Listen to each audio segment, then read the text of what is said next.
കണ്ണപ്പ, നമ്മളിതുവരെ നമുക്ക് വേണ്ടിയാണ് ജീവിച്ചത്.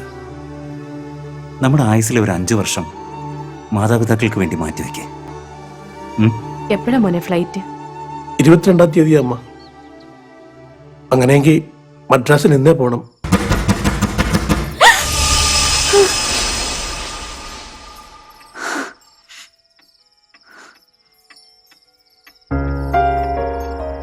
എന്തു പറ്റി മോളെ? ആരോ കഥകളി തട്ടുന്ന പോലെ ശബ്ദം കേട്ടു. നീ അത് തന്നെ ആലോചിച്ച് കിടന്നിട്ട. ഞാൻ പ്രിൻസിപ്പലിന്റെ കയ്യിൽ നിന്ന് കംപ്ലൈന്റ് തിരിച്ചു വാങ്ങി. ഇനി റൗഡികളൊന്നും ഇവിടെ വരില്ല. നീ സമാധാനമായിട്ട് കിടന്നുറങ്ങ്.